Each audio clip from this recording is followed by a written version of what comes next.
Welcome to the HCI family of podcasts. We're your source for personal, professional, and organizational growth and development. We share our own original research, explore industry trends, and interview executives and thought leaders from across the globe. Join us for practitioner-oriented content around all things leadership, HR, talent management, organizational development, and change management.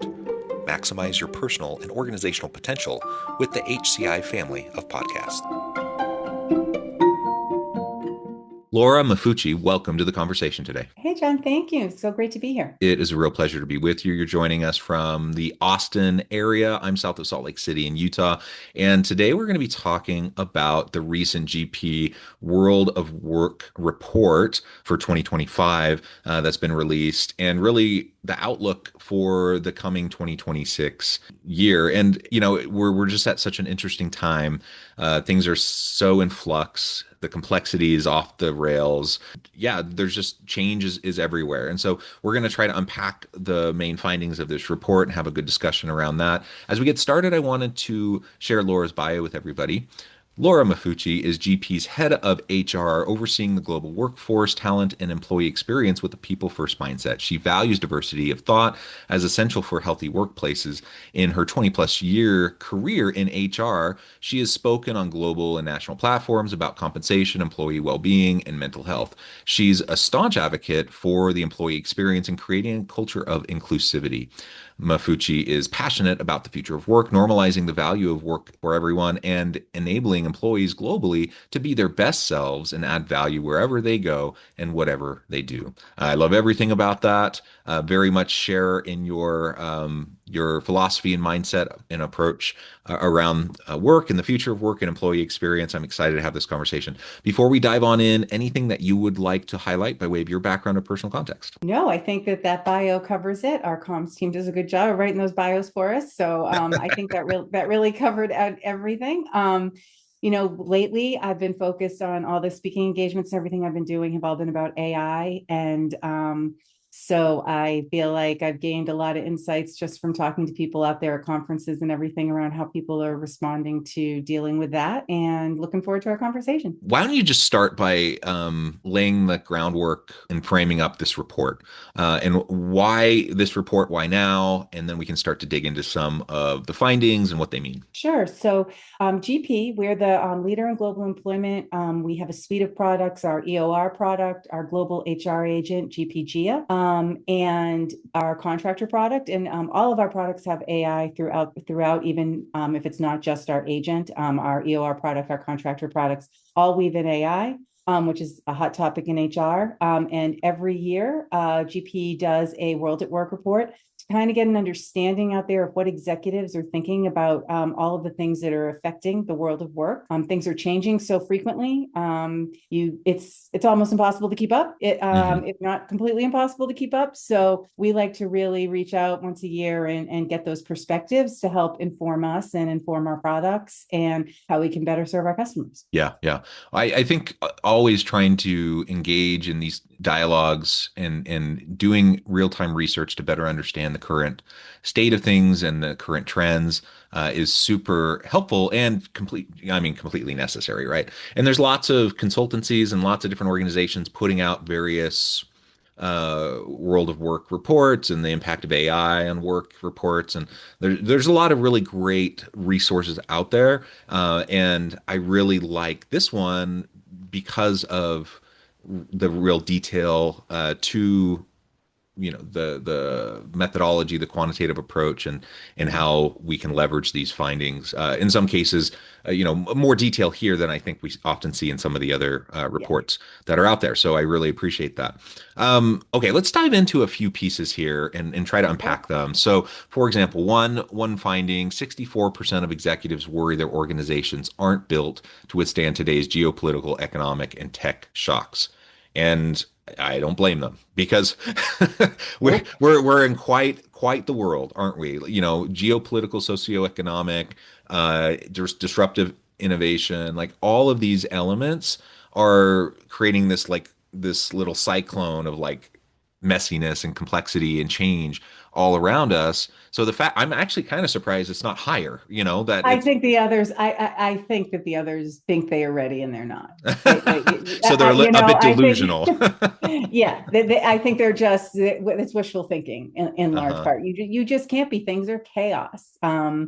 The technology is moving so fast and things are changing so rapidly geopolitically that it's just, you can't be ready. I think that should be 100% worried that they're not ready, Yeah. quite Oh, frankly. interesting. Yeah. So I would think that that percentage would be higher. And you're suggesting the reason it's not is really people are maybe being a little bit too optimistic, not grounded in reality, in the way maybe they should be. I'm all for optimism. I'm all for, Optimism's great.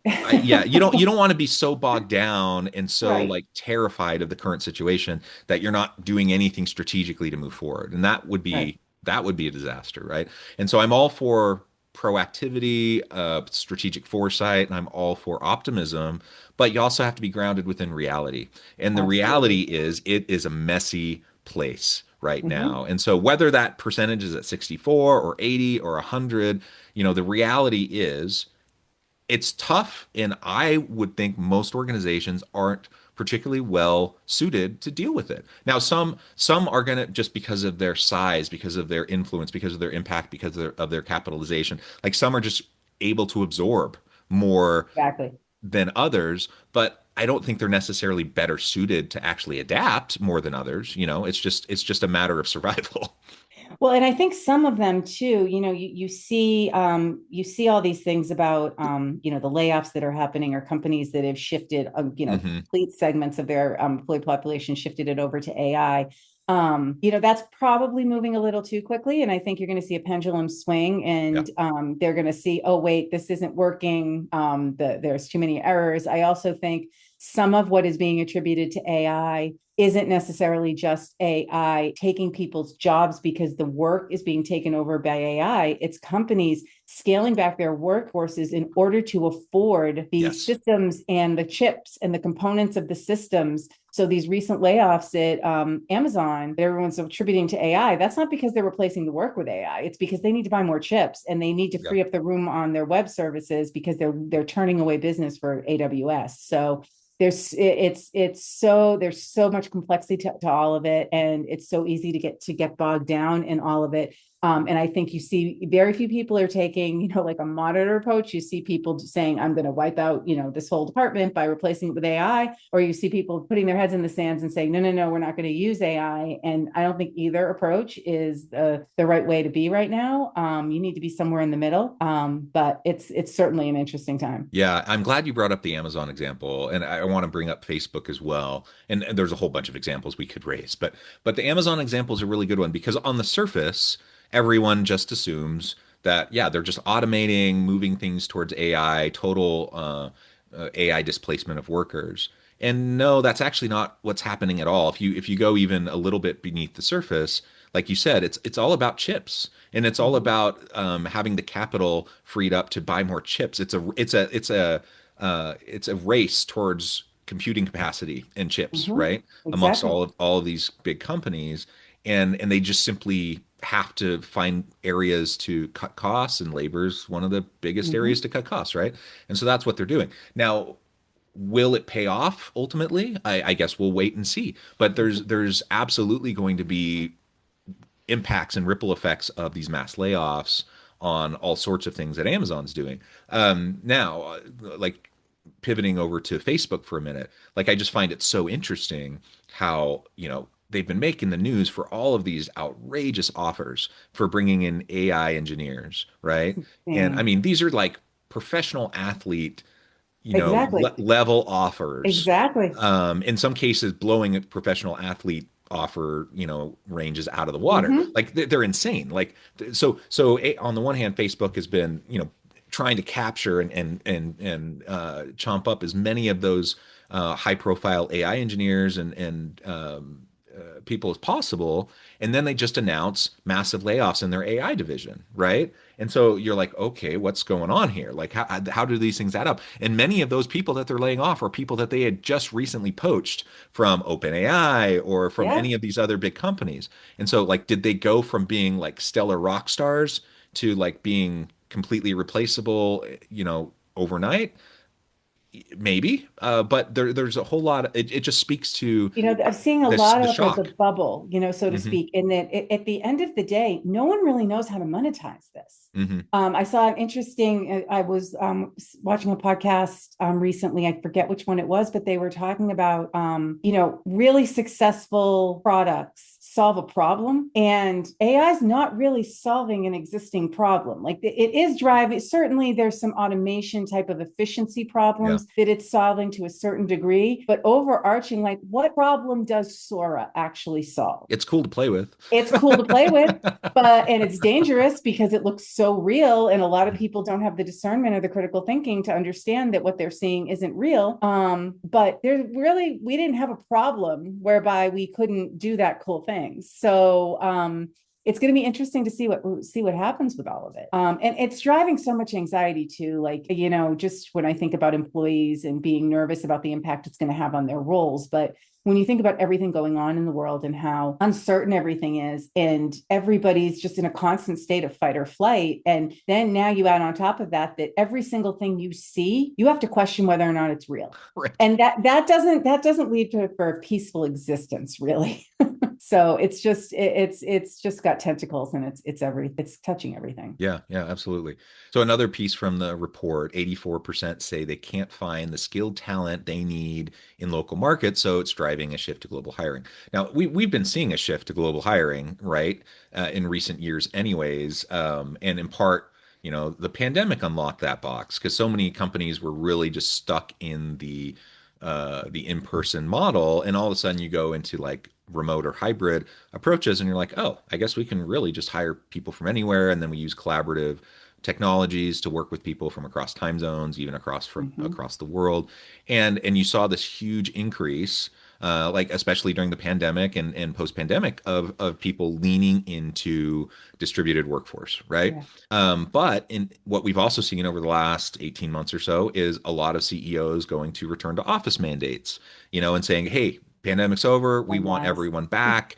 This is how we're going to be the most collaborative and innovative, is for people to be together physically in the office. And so there's like this tension between global workforce access and availability and cost of labor, frankly, cost of labor savings, that could be present in different markets, to return to office mandates and trying to, deal with that.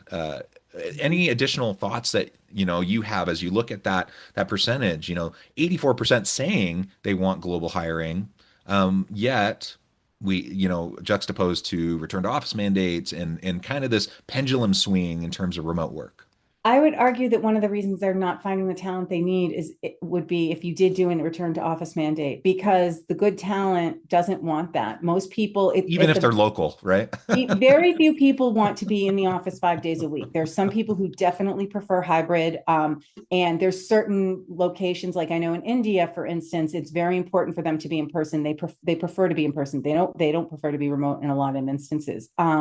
But if you're forcing people to be back in the office and they're really strong talent, they're going to be able to go somewhere that isn't going to force them to be in the office. I think so much is driven by fear of change and fear of not having control over what employees are doing, fear of the commercial real estate market, collapsing as a result of it. So I think that it's really short-sighted to force people into an office. People want the freedom to work where and when works for them, and you get more out of people that way when you do, and your company does better.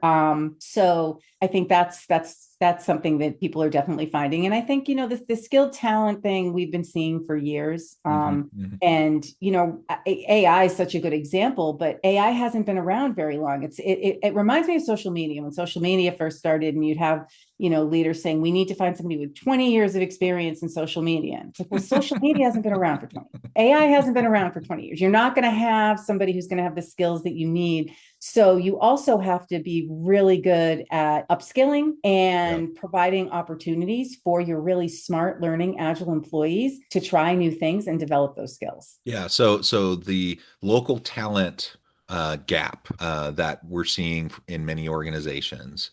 Now, certainly there are skills gaps, and we know in STEM fields, for example, Yeah. we're not producing as many people as we need, and there's a big conversation to be had around all of that. But there are other factors that are going on here, and some of it's just a byproduct and what happens based on certain strategic decisions that organizational leaders, executive C-suite are Exactly. making within their organizations. And so Mm-hmm. so it artificially restricts the talent. Yeah. And in some cases, sure, is there going to be a lack of like credentialed talent in a new emerging area? Of course, because that's the nature of it. Mm-hmm. And so you have to look for ways, for other transferable skill indicators around what, someone's capable of in this new emerging area.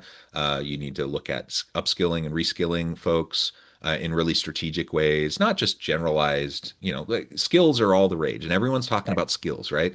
And so that's great. And we can have high level kind of talking points around that. And we can say all the kind of the right things around the importance of skills. But the reality is most companies still, when they're hiring, they kind of have these arbitrary, college degree, 5 years of experience, blah, blah, blah, all these things that don't necessarily relate to what someone actually needs to be able to perform the job, especially in new emerging and agile areas, right? Mm-hmm. And so that's an important factor in all of this, and understanding the return to office mandates and this tension between remote, hybrid, and in-person work, and the control that managers are used to having over the work. These are all shifting and emerging kind of areas. So as I think of employee experience, as I think about work design, I think it's more about intentionality around your strategy and how it Exactly. impacts those elements. And there's not necessarily a right or wrong. I can't necessarily say, just off the top of my head, like if someone does a return to office mandate, I can't automatically say that's a bad idea. It may be exactly what's needed for that For a organization specific type in of, their yeah. context. But I just don't think most of the time when those kind of mandates are coming out that they're grounded that way. No, and I think intentionality is such a good thing, and especially tied to the mandates, because how much intentionality is in there. And when you look at AI and a company mandating people use AI, most companies are just saying that, and there's no intentionality in how they're doing it. And oftentimes the people who are mandating it, they couldn't even convert a PDF if they had to. Never mind. So they have no idea, what they're saying when they say, "Oh, we all need to use AI." They don't even know what that means either. So the intentionality is something that I think is lacking, and that can happen when things are also moving as quickly as they are. Yeah. People are just racing to keep up. Yeah, and system-wide AI integration and adoption is not really happening in most places. So it's super fragmented. It's often very frontline worker kind of like use case driven, and they're all using different And you have tools to and be careful platforms. because the security, I really like what we did.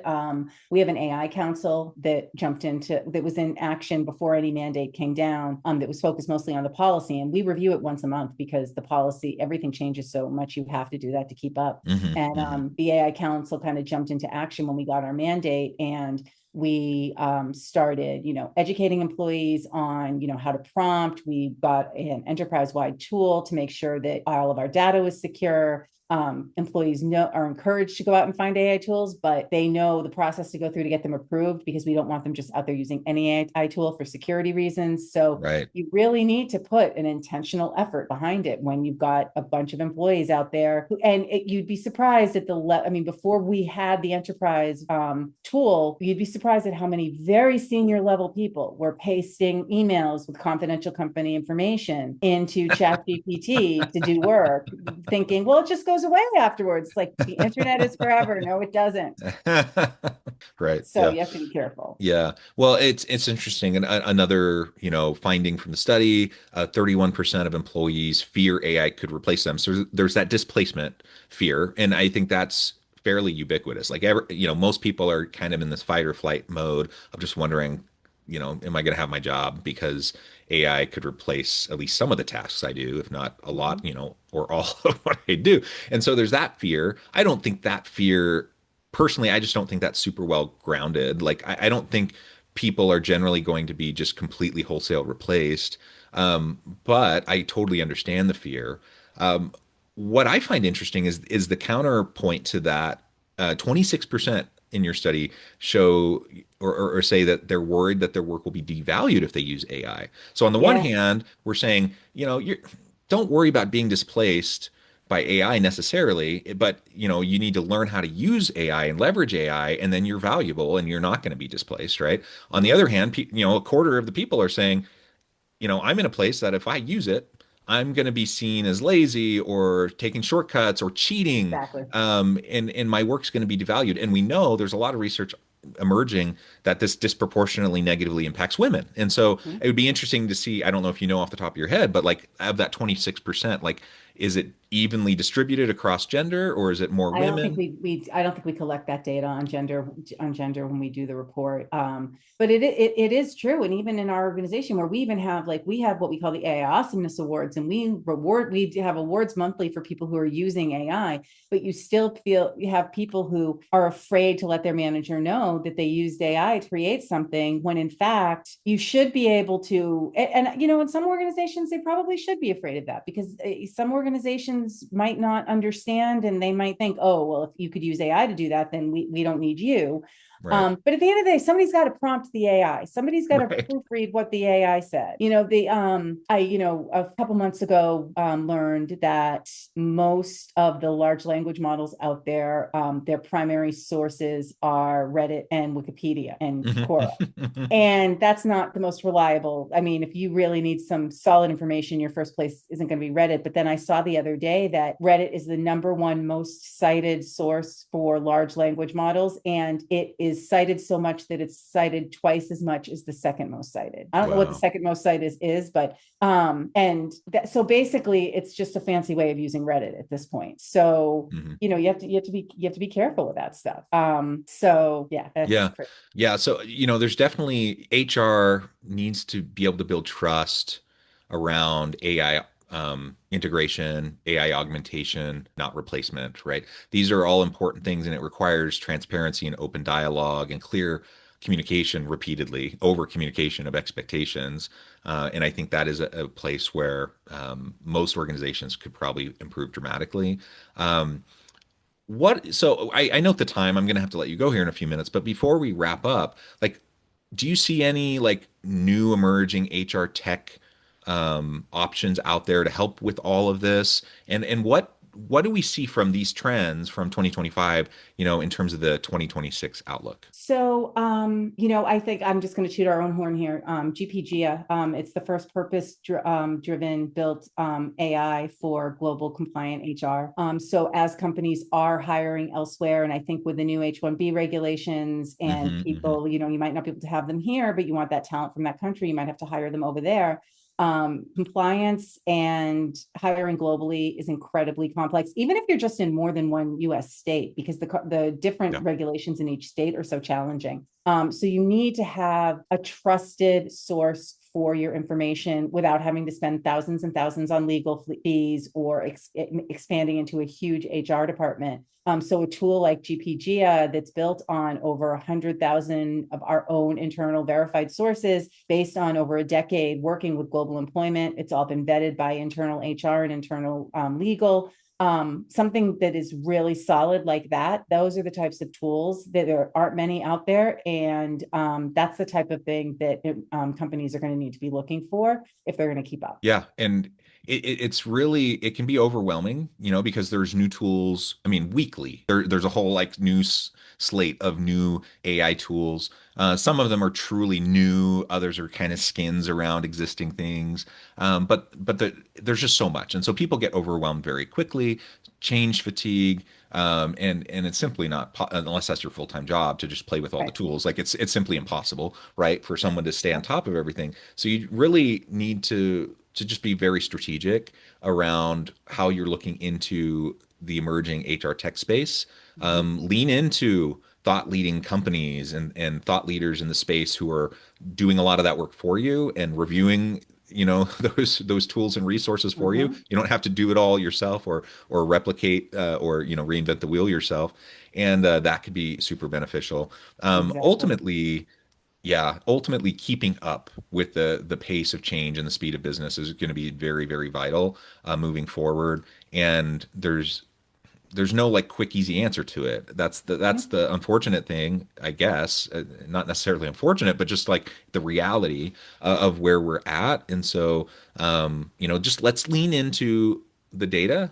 Let's lean into what we do know and do the best we can to project out Exactly. from that into what the future may look like. None of us has a crystal ball. And if anyone Nope. claims to have a crystal ball, you should be super skeptical. Um, Absolutely. but let's absolutely do the best we can in trying to have practice that strategic foresight and look around the corner a little bit and then try to be as prepared as we can and then just be agile. One of the best ways to be prepared is to just build in continuous learning, reskilling, upskilling, and agility into your organization. If you can build Yep. those capacities, you're probably going to be That's much it. better off than a lot of Agility. places. Yep. Learning agility is the most important. Critical thinking and curiosity. Yeah. That's what you need. Well said. Well, Laura, this has just been a great conversation. Again, I Yeah. note the time. I need to let you go. But before we wrap up, I just want to give you a chance to share with the audience how they can connect with you, find out more about your team, and give us the final word for today. Sure. I'm on LinkedIn, and GP has a huge presence on LinkedIn. It's a great place to find information. And of course, our website, gp.com, anytime.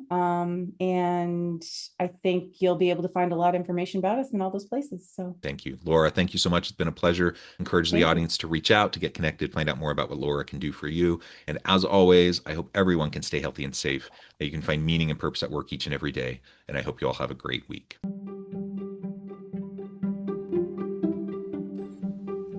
Thanks for joining us for this episode of the podcast. We hope you stay healthy and safe, and please join us again soon.